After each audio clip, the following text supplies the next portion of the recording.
Shalom, selamat pagi Jemaat GKI Jatinegara dan Bajem Bintara yang dikasihi Tuhan Yesus. Puji Tuhan, atas berkat dan kasih karunia-Nya kita boleh menikmati hari baru ini dan kita akan merenungkan firman Tuhan dalam Sekar, semakin dekat Kristus. Jemaat yang dikasihi Tuhan, sebelum kita merenungkan Sekar pagi ini, mari kita berdoa terlebih dahulu, mohon pimpinan Roh Kudus. Mari kita bersatu di dalam doa. Bapa kami yang di surga, terima kasih Tuhan untuk pagi hari ini Tuhan. Engkau telah membangunkan kami Tuhan semalam dari istirahat tidur kami. Dan kami boleh bangun pagi menikmati hari baru. Untuk kami boleh mengucap syukur, memuji, memuliakan Tuhan. Juga pada pagi hari ini Tuhan melalui renungan Sekar, Tuhan menyertai kami Bapa. Menerangi hati pikiran kami Tuhan. Dalam nama Tuhan Yesus yang menyertai kami berdoa dan mengucap syukur. Amin. Jemaat yang dikasihi Tuhan Yesus, tema Sekar pada hari ini 22 Agustus 2023 adalah menuntun dan menuntut untuk hidup menjadi orang benar.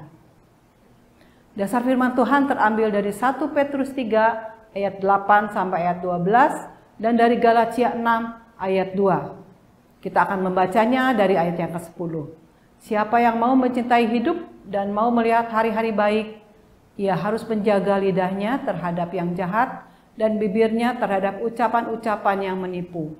Ayat 11, ia harus menjauhi yang jahat dan melakukan yang baik. Ia harus mencari perdamaian dan berusaha mendapatkannya. Ayat 12, sebab mata Tuhan tertuju kepada orang-orang benar dan telinganya kepada permohonan mereka yang minta tolong, tetapi wajah Tuhan menentang orang-orang yang berbuat jahat.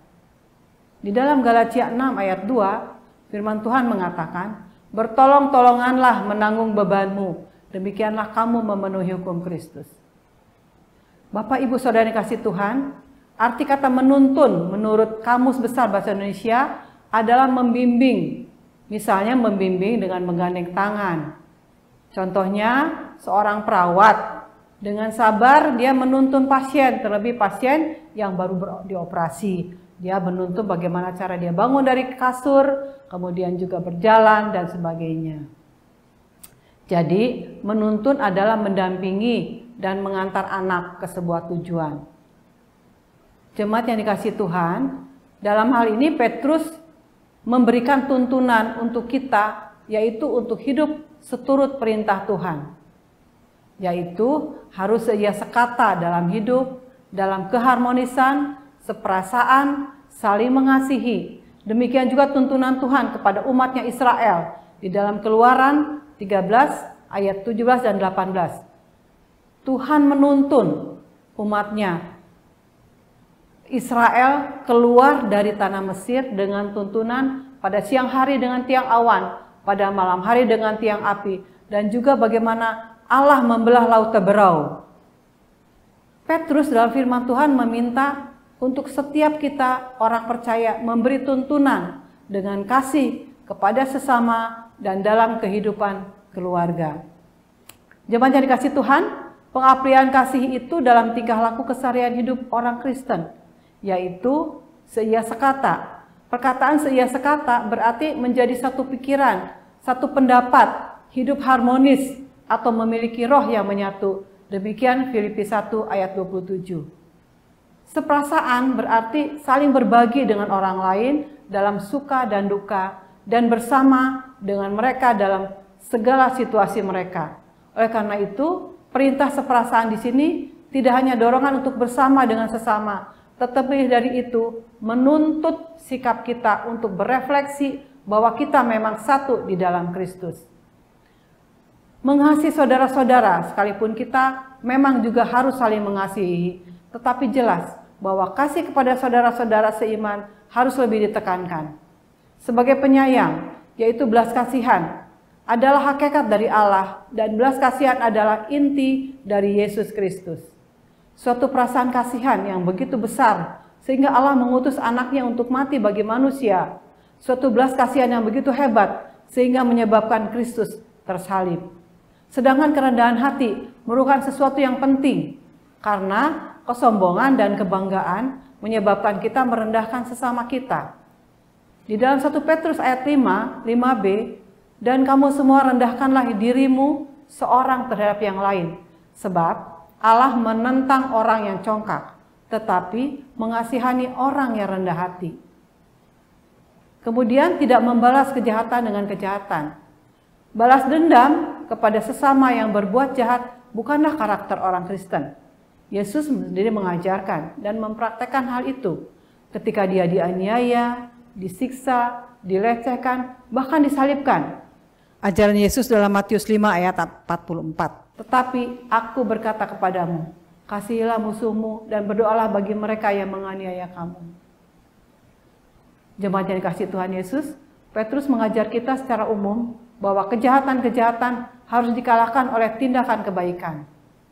Di dalam mencintai hidup dan mau melihat hari-hari baik, kita diajar untuk mencintai hidup yang seturut dengan kehendak Bapa di sorga, yaitu hidup dalam kasih, perdamaian, kesehatian, kesetiaan, dan sifat lain yang Tuhan ajarkan. Orang yang mampu mencintai hidup dengan jalan Tuhan, maka dialah yang melihat dan menikmati hari baik itu. Sedangkan arti kata menuntut, menurut Kamus Besar Bahasa Indonesia, yaitu meminta dengan keras, meminta dengan tegas, adanya keharusan yang harus dipenuhi. Misalnya, contoh, seseorang yang menagih hutang, dia akan keras menuntut untuk meminta uangnya kembali. Demikian juga di dalam suatu perkara, dia akan menggugat menjadi suatu perkara di pengadilan. Bapak Ibu, saudara yang kasih Tuhan, jadi kata menuntut itu mempunyai arti positif, demikian juga mempunyai arti negatif. Itu sesuai dengan tujuan dari maksud kata itu sendiri. Tetapi dalam hal ini, Tuhan Yesus menuntut bahwa setiap kita untuk hidup seturut firman Tuhan. Sehingga kita dituntut untuk melayani seorang akan yang lain dengan lemah lembut dalam menegur jika mendapati seseorang melakukan suatu pelanggaran. Sebagai umat Tuhan, Tuhan menuntut 3 hal dari bangsa Israel.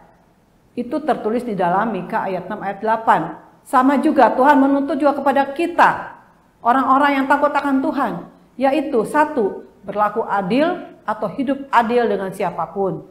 Kedua, mencintai kesetiaan, menunjukkan sifat setia yang kokoh seperti yang ada pada Tuhan. Tuhan setia dengan umatnya sekalipun umatnya tidak setia. Ketiga, hidup rendah hati. Orang yang rendah hati adalah yang tahu siapa dirinya sehingga ia tidak sombong. Hidupnya semua karena anugerah Tuhan. Sedangkan hidup menjadi orang benar tidak mudah. Mudahkah menjadi orang benar? Tentu tidak. Karena lebih gampang menjadi orang baik ketimbang orang benar, bukan? Menjadi orang benar berarti bersedia melawan arus untuk Kristus. Harus bertahan ketika disalah mengerti. Dan juga harus juga berusaha untuk tidak menyenangkan semua pihak. Akibatnya, seringkali kita tidak siap untuk dijauhi, untuk dibenci, atau segudang respons negatif yang besar kemungkinan harus kita terima. Bapak Ibu Saudara yang kasih Tuhan, kenyataannya kita lebih siap menerima Yesus yang dikagumi karena kebaikannya ketimbang Yesus yang dibenci karena kebenarannya. Karena itu, untuk hidup dalam kebenaran sepatutnya lah kerendahan hati dan mawas diri menjadi warna utama yang kita bawa dalam hidup setiap waktu. Karena kita pun masih dalam proses pembentukan Tuhan. Sehingga ketika kita menyampaikan kebenaran, kita harus menyampaikannya dengan ramah, hormat, dan positif. Jadilah orang benar di hadapan Tuhan. Kita tidak berdiri sendirian. Jemaat yang dikasihi Tuhan Yesus, mata Tuhan selalu mengawasi untuk setia menolong kita yang hidup dalam kebenarannya. Firman Tuhan juga yang diajarkan oleh Petrus, yang disampaikan kepada kita, memberikan pelajaran baru bagi kita, apa yang menjadi aturan hidup sebagai orang Kristen. Bagaimana kita menolong jemaat agar memiliki peran sebagai penuntun, sekaligus juga peran untuk menuntut hidup menjadi orang benar. Kita membangun iman rohani yang dewasa di dalam melakukan tuntunan melalui karakter yang Tuhan Yesus ajarkan. Bapak Ibu Saudara yang kasih Tuhan, sebagai anak Tuhan yang hidup dalam kebenaran firman Tuhan, ada buah yang dapat dilihat dari keseharian kita, yaitu 1, menolong jemaat agar memiliki peran sebagai penuntun dalam setiap aspek kehidupan, khususnya dalam relasi keluarga. Yang kedua, memiliki sikap sebagai penuntun, mencerminkan karakter seorang yang telah dewasa dalam kerohaniannya. Dan yang ketiga, hidup benar, yaitu hidup seturut kehendak firman Tuhan. Amin. Kiranya renungan sekar ini membangun iman rohani kita menjadi rohani yang dewasa sebagai penuntun dan menuntut untuk relasi keluarga dan jemaat hidup dalam kebenaran firman Tuhan. Mari kita berdoa. Bapa kami yang di surga, terima kasih Tuhan untuk kebenaran firman Tuhan, untuk kami Tuhan boleh menjadi penuntun dan juga kami menuntut untuk hidup menjadi orang-orang yang benar, menjadi orang-orang yang takut akan Tuhan sesuai dengan firman Tuhan. Terima kasih Bapa di surga, kami memohon juga penyertaan Tuhan, Roh Kudus Tuhan menyertai kami untuk kami seturut dengan firman Tuhan. Tuhan Yesus terima kasih, juga kami memohon penyertaan Tuhan di dalam setiap kegiatan kami sepanjang hari ini. Di dalam nama Tuhan Yesus yang menyertai hidup kami mengucap syukur dan berdoa. Amin. Selamat pagi Bapak Ibu Saudara, selamat beraktivitas kembali, Tuhan Yesus memberkati. Soli Deo Gloria.